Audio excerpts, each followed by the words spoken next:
Voyons maintenant comment fonctionne le mode Hibernate. Pour cela, on va lancer une instance. Donc, on va prendre les images, comme je vous ai dit tout à l'heure, il y a quelques images qui font de l'Hibernate. On va prendre la T2, enfin l'Amazon Linux 2. On l'a vu tout à l'heure, le mode hibernation n'est pas disponible pour tous les types d'instances. Donc, on va aller récupérer une instance qui soit éligible au mode Hibernate. Donc ici, on va prendre la M5 large. Alors, suivant. Donc là, on me prévient que c'est payant. Donc, je fais suivant. Donc, on a toujours les mêmes options lors de la création. Comportement à l'arrêt. Activer le mode temps. Oh là là.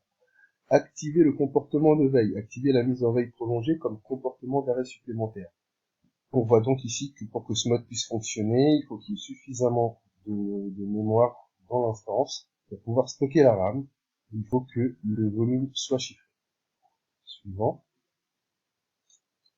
On a un avertissement qui nous dit qu'il faut que notre volume soit chiffré pour qu'il puisse supporter le mode Hibernate.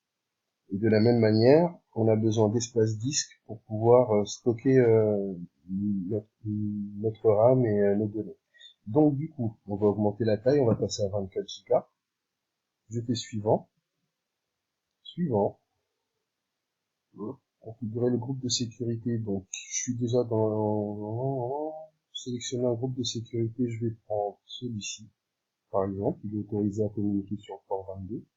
Je vérifie et je lance ma machine avec ma paire de clés.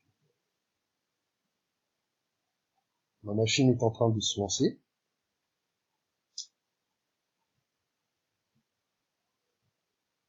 Une fois qu'elle sera lancée, on va se connecter dessus.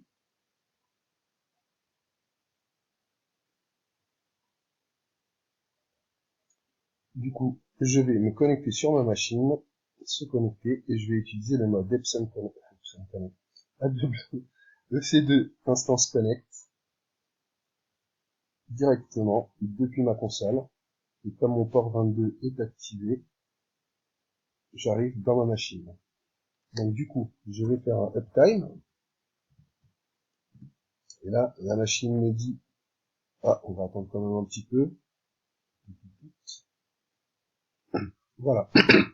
La machine est démarrée depuis au moins une minute, donc j'ai relancé la commande et ça me dit bien, la machine est démarrée depuis une minute. Donc maintenant, ce que je vais faire, je quitte mon instance, je vais l'arrêter. Dans les actions, arrêt et mise en veille prolongée. Donc j'accepte. La machine est en train de s'arrêter. Je vais la redémarrer dans quelques instants. Bon, maintenant que ma machine est à l'arrêt, j'ai patienté quelques minutes. Je vais la relancer.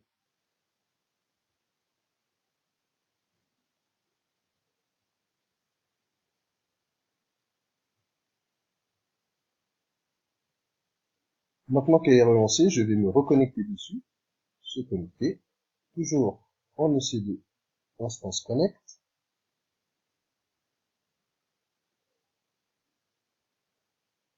Et cette fois-ci, si je fais mon uptime, on voit que la machine est démarrée depuis 4 minutes. C'est-à-dire que pendant que j'ai arrêté mon instance, le système, lui, a continué de tourner grâce au mode Hibernate.